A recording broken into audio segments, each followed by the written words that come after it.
What it is, what's happening. Welcome back to the channel. Last weekend, I really didn't do a whole lot of project stuff.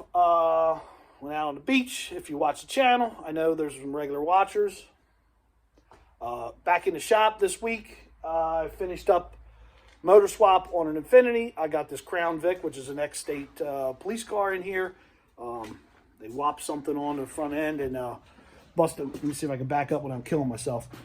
They whopped something in the front end and broke where the tie rod attaches right off the knuckle. Broke the rack, bent the upper control arm, and sway bar link's kind of messed up.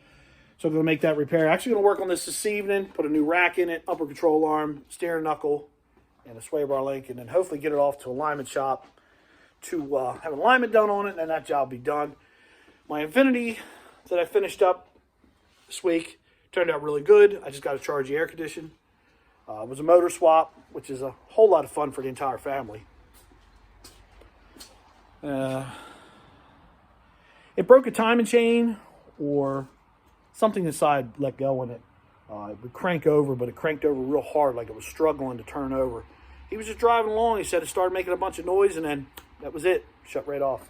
In fact, we tried to start it a couple times. It kicked back really hard on us a couple times. We tried to start it, and it actually broke the nose off the starter, which was kind of interesting. Didn't know it broke the nose till I got it off, because on this Infiniti, which is the same as a Nissan Armada, which is also the same as a Nissan Titan, do you know where the starter lives? Well, that's your intake manifold, and that's where your starter lives.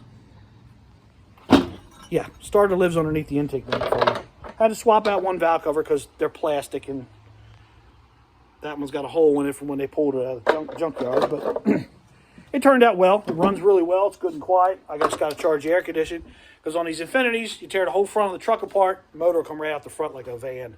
It's pretty easy. But one of the main reasons I made this video this evening is I towed in last Saturday, got a phone call from a guy, one of my people, and he says, "Can you go get my GMC Sierra pickup?" I said, "Yeah." He says, "It's over. I won't name the name of the shop. It's over at a shop. They want $1,200 to do rear drum brakes on this little half-ton GMC pickup. $1,200. I went and picked up the parts, shoes, hardware, and I'm going to go ahead and put. Don't know if the wheel cylinders are any good, but I grabbed wheel cylinders just in case. $80-some in parts. Now I understand shops got overhead, and I understand shops got to make a living. I get all that. I'm not stupid. I've been doing this for 30-some years. But at some point, enough is enough. You're price gouging. I mean, what is the markup on it? How do they even arrive at $1,200? Even with the towing it here on my truck, I'm not even at $400. I'm not even at $300. So, it just irritates me. In the shop that this came from, I'm not surprised, because, now I'm going to tell you a little story, so you can call it story time with Ed. For the guys that follow my channel, you go back far enough, you see Bronco Cheapskate, which a lot of guys always ask about. Bronco Cheapskate is actually going to stay at my girlfriend's house down at the beach, so we can get it out on the beach and try to have some fun with it this summer. It's about 40 miles from here to the beach.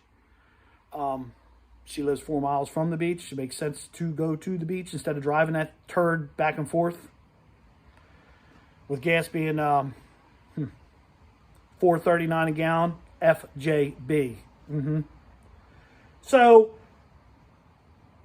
the shop that I picked this truck up last week is the same shop that I was referred to for doing alignments. Now I have a guy that does alignments, but he's 60 miles north. And for me, I work a 40-hour work week, and then I'm here on the weekends. I don't have much time, and the guy that I normally use, he closes at 5 o'clock, and he has no weekend hours, and he has no parking lot for drop-offs. Literally, you drive past this shop, it looks like somebody's house garage, but he's been there for 50-some years. I mean, he does outstanding work. He actually did do the alignment on the Bronco. He made arrangements with me to get the Bronco up there and drop it off. And he actually did do the alignment on the Bronco. And I'll tell you, that Bronco, if you saw it, it had some crust. It had a lot of suspension issues. Ended up putting spring towers in it. ball joints. It's lifted 2 inches. Every bushing in the front end's been replaced. I mean, if you follow the channel, you saw that we did a lot of work, or I did a lot of work. There's no bird on my shoulder.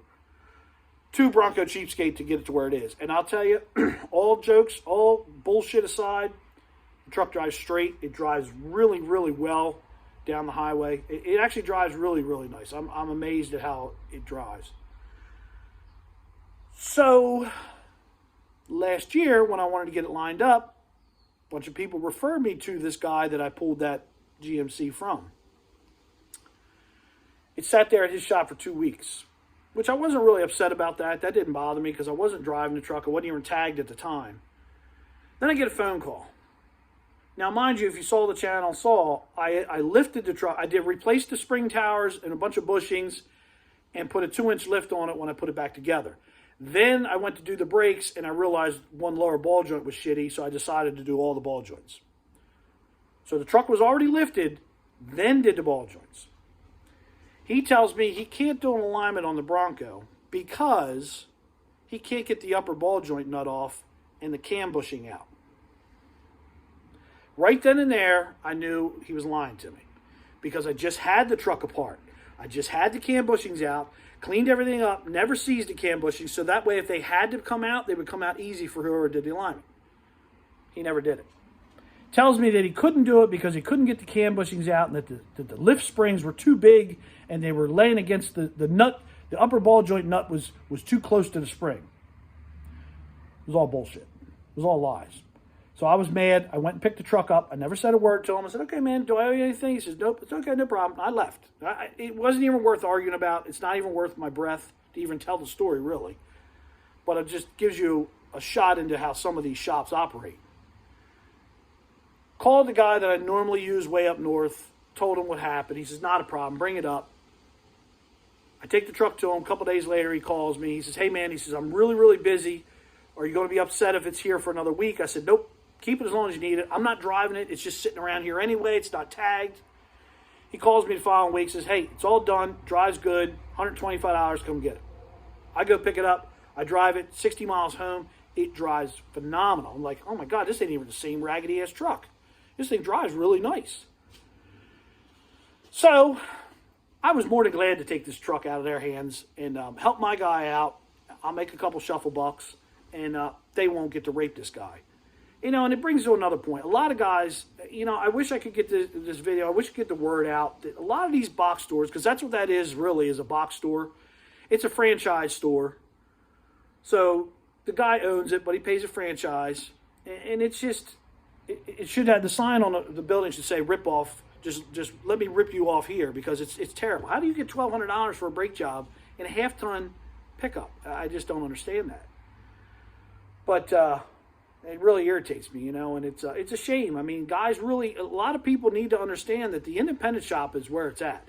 The independent guys like me and other small shops that have been around for 30, 40 years, us guys have experience, and we've seen a lot more than the dealerships will ever see. Dealership guys I see a lot of them brag online. I see a lot of them brag on YouTube. Problem with dealership guys is this. They got blinders. That dealership tech, he might be great on the last 5 years of cars. He might be awesome, and I'm not taking that away from him. But what I'm taking away from him is he's not going to sit there and tell me that he's seen everything. Because us independent guys, we see way more. These cars are 10 years old, where people have abused them to death. They've driven them with all 4 doors wide open, and now it needs a repair.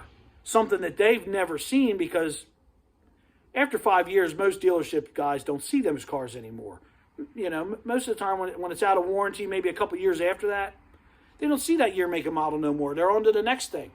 And I give dealership guys a lot of credit. They see a lot of right off the truck problems they got to solve. As soon as that truck comes from the factory, they see problems. But they don't see problems 5, 6, 10 years down the road problems, where this stuff has been used and abused. Because if you ever watch how a lot of people leave a red light, they got their foot flat to the floor. So a lot of people run this stuff to death, and then when they take it to the mechanic, yeah, I just ain't got no money. Can you figure it out?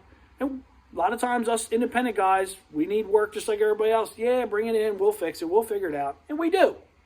I've seen a lot of stuff that I've got a lot of good friends that work at dealerships, and I'm not knocking them, but I get a lot of phone calls from a lot of my dealership friends, and it's, hey man, I know you've worked on this. I know you've seen this. I had a guy call me one time about an old Bronco 2, and he says, we've done everything to this thing. This thing just won't run. We think the computer's bad. We think it's got this, and this. And I started telling him what to look for. I told him, check these couple ground wires, because I'd seen these things pretty on the regular. He calls me back. He says, man, I fixed those 2 ground wires. He told me truck starts right up, runs just like it's supposed to. He says, I don't know. We've been fooling this thing for a week. I had another guy call me from another GM tech called me. He says, we got a Ford van in here. We put fuel pumps in it. We've done this. We put a computer in it. It still won't run. I said, what year van it is? I forget exactly what year it was, 09 or 10. I said, yeah, underneath the passenger side floor on the outside frame rail is a ground wire. If that ground wire's broke, it ain't going to do nothing. He calls me back. How the hell did you know that? I said, because I already been around the block on that one. So us independent guys see a little bit more because these things have been out on the road in the weather, in the conditions for 10 years, and then we see all this stuff where the dealership guys don't see it. And I've picked up a lot of stuff the dealerships have had that they had their best guy on it, can't figure it out, and I spent a couple hours on it and figured it out. And vice versa. I've had some stuff that I've had here that I couldn't figure out, and the dealership guy, he figured it out. But these box stores, they're terrible. They're terrible. I mean, just wish people would stay away from them. So, look, I'm going to get at it. I'm going to get on this Vic, get this baby back in action. I'm going to charge the air up in this thing, and maybe we'll get on to some project stuff up around there. Because I'll tell you, we are going to try to get the Bronco out on the beach maybe next week. I'm not sure. This weekend's just going to be all rain, so there's no sense in going out there. I know a few of my friends will be out there because they're diehard fishermen, but we're not really fishing. We're just kind of messing around and riding around and checking things out and throw one rod out. But that's about it for today. So I'm going to wrap this baby up, and I'll holler at you a little later.